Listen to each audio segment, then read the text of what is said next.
Olá, amigos, sejam bem-vindos a mais um vídeo do meu canal. Eu sou o Lucas Knipe, vamos falar sobre a MotoGP. Tivemos agora há pouco o penúltimo GP da temporada, o Grande Prêmio do Catar em Losail, e Fábio Di Giannantonio venceu pela primeira vez na carreira na MotoGP. E que vitória, hein? Que batalha contra o Pecco Bagnaia. E olha que o Bagnaia, olha, às vezes ele se esforça para deixar as coisas mais difíceis, quase que ele joga o campeonato no lixo. Se tivesse uma brita na área de escape da curva 1, olha, ele teria perdido muitas posições e destruído os pneus. Ele teria salvado a corrida ruim do Jorge Martin, né? Mas é aquela história, ele conseguiu se recuperar, né? Só escapou e a vantagem era muito grande para o Luca Marini, o Brad Binder e o Maverick Viñales, então, que era o segundo pelotão.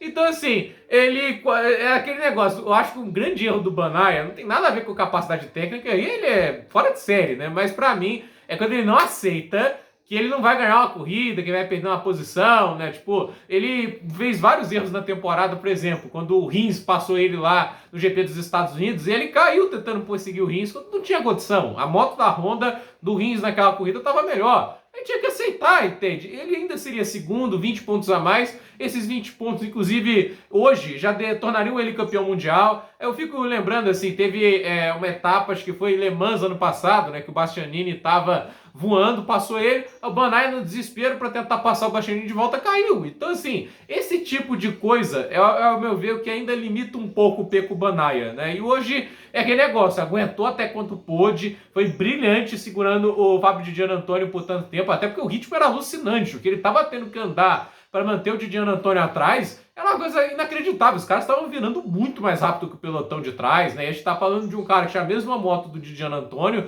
que é o Alex Marques, que é um ótimo piloto, né? Aí a gente tá falando de Brad Binder, Maverick Viñales, né? É um bom grupo de pilotos, né? São pilotos muito bons. O Luca Marini foi o pole position, né? E assim, o fim de semana inteiro voando de Giannantonio, segundo na classificação, segundo na sprint, que curiosamente o Martin ganhou, né? O Martin ganhou até a sprint, né? E hoje não pareceu o mesmo piloto, né? Tipo, obviamente tem muito a ver com a moto, a configuração é diferente para a corrida principal do que para a sprint, mas fato é que, assim, né, o Di Giannantonio foi o mais consistente no fim de semana, foi bom em todos os momentos, né? E assim, o Bagnaia fez uma largada inacreditável, saindo da quarta para a primeira posição, e ele estava sustentando a ponta, mas o italiano estava com tudo, e hoje, né, eu acho que aquela história, muita gente até teorizou ali quando veio o Mapping 8, né, o Mapping 8, porque lembrou 2017 Jorge Lorenzo, né, que era um jogo de equipe, né, já que o Dovizioso lutava pelo título, né, o Lorenzo era a grande decepção da temporada, foi péssimo no ano todo, né, teve um momento ou outro ali de mais glória, mas a questão é, naquela corrida que ele tinha que trabalhar pro Dovizioso para ajudar ele a bater o Mark Marques, era difícil, mas se ele ajudasse poderia ser mais possível, ele tava bloqueando o Dovizioso, aí ficou lá o Mapping 8 o tempo todo, eles revelaram que um jogo de equipe, que ele tinha que ceder a posição, ele não cedeu e foi demitido da Ducati, bem feito, né? E ainda caiu na corrida. Eu me lembro daquela corrida, eu tava tão injuriado com o Lourenço que eu comemorei quando ele caiu, né? Eu não sei se eu devia se lembrar isso, né? Mas logo depois o Dovizioso caiu também, né? Mas, olha, é um daqueles momentos que marcam no esporte, né? E hoje, né, Di Giannantonio recebeu o Mapping 8, não é necessariamente a mesma estratégia, né? Eu não acho que é. Talvez tenha sido um mapa de potência maior, não sei. Mas é aquela história, a moto Ducati dele é do ano passado. O Di Giannantonio tá com a Ducati de 2022 e o Bagnaia tá com a Ducati de fábrica 2023, que é a moto que usa na equipe principal e na Pramac, que tá o Martinho e o Zarco, né? Eles obviamente usam configurações diferentes, ajustes da própria equipe, por isso uma hora a Pramac tá melhor, outra hora é a Ducati principal. Mas assim, o Di Giannantonio, né, ele tava muito mais rápido nas curvas, né, até que ele se aproximava, e a ultrapassagem dele não foi na curva 1, foi antes daquela espécie de cópia da curva 8 da Turquia, né, aquelas pernas de curva, só que na Turquia é para a esquerda, ali é para a direita, né, as quatro pernas para a direita, fez a ultrapassagem, parecia que ia levar o X, mas ele conseguiu contornar a frente, né. E aí aquele negócio, na reta, a moto do Bagnaia andava mais, né? Só que na hora ali ele não ia conseguir ultrapassar, passou do ponto de freado e passou reto, né? Mas é isso, né? E o Di Giannantonio 3 segundos na frente, né? Controlou e venceu e muito emocionado ali. Porque que negócio, ganhar uma corrida na MotoGP é duro, né? Não é fácil. A gente viu quanto tempo o Zarco demorou e não é um piloto ruim de jeito nenhum, o Johan Zarco, né? e agora, assim, o Didiano Antônio conseguindo. E que recuperação do Didiano Antônio, porque eu fui um cara muito crítico ao Fábio Didiano Antônio. Várias vezes ele estava levando tempos enormes na classificação do Bastianini, agora do Alex Marques. Essa temporada, inclusive, né, o Didiano Antônio recebeu muitas críticas, porque ele era... Muita gente fala lá do Bastianini, mas ele é um estreante, né? Teve momentos bons, por exemplo, lá em Sachsenring no passado ele andou muito bem. Mas é aquela história, na hora que chegou o Marques e já entrou na equipe andando melhor do que ele, foi muito feio pro Didiano Antônio, né? O Marques andando mais à frente, o Didiano Antônio lá atrás, né? Teve muitas corridas que o Didiano Antônio não estava nem brigando por pontos quando ele tá com uma Ducati que é muito forte. Mas o que aconteceu do meio para frente, depois acho que o Marques foi confirmado na equipe, o Mark Marques e o Alex Marques vai ser a dupla da Gresini no que vem. Cara, ele virou um piloto diferente, né? Acho que tirou um peso das costas dele, né? Aquela obrigação de resultado, aquela pressão, acho que saiu e acho que ele se sentiu mais solto e aí mostrou o piloto que ele é capaz, porque o que ele andou em Felipe Island não foi brincadeira, ele fez várias corridas fantásticas nesse fim de temporada e esse GP do Qatar, uma das melhores atuações que eu vi. O que ele estava ali fazendo com o Bagnaia, tanta proximidade, não cometendo um erro. Ele não cometeu um erro nessa corrida, fez ultrapassagens ousadas tanto para cima do Alex Marques como para cima do Binder.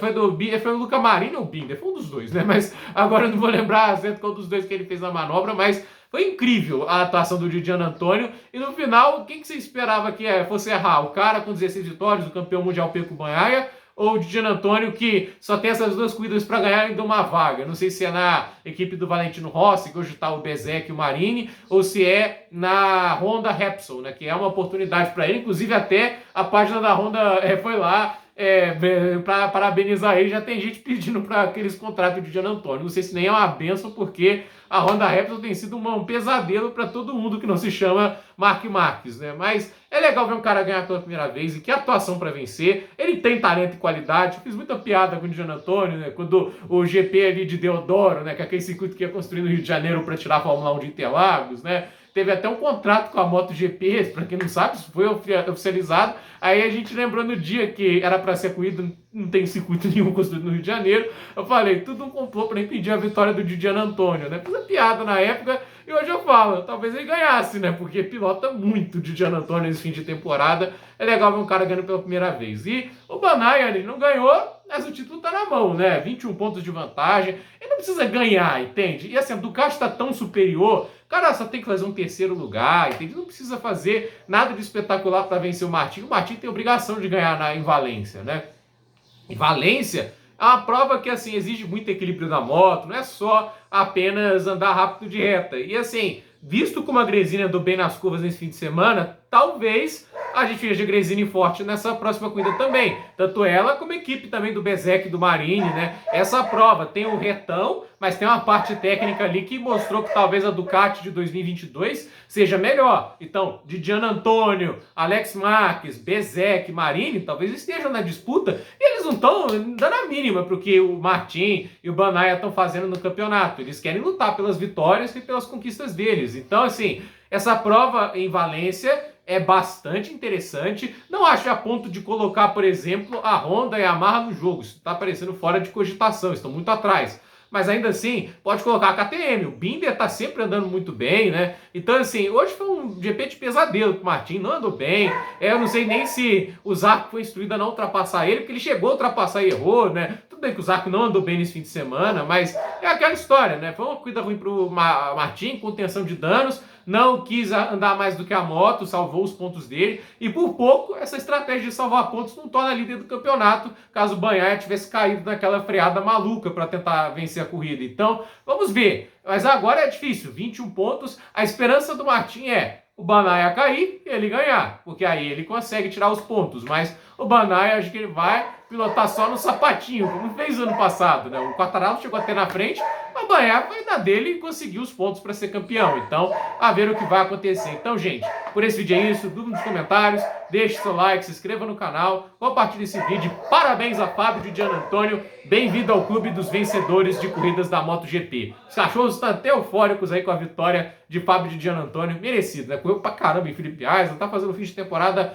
muito bacana. É legal ver um piloto conseguindo a redenção e mostrando mostrando do que é capaz. Às vezes o piloto precisa de confiança e, assim, o cara pode mostrar do que realmente é capaz, né? Que o mundo do automobilismo é cruel. Você é tão bom quanto a sua última corrida, né? E o Jean Antônio agora está mostrando que tem sim qualidade e talento para estar na MotoGP. Não à toa é um vencedor de corrida. Então, gente, por esse vídeo é isso. Até a próxima.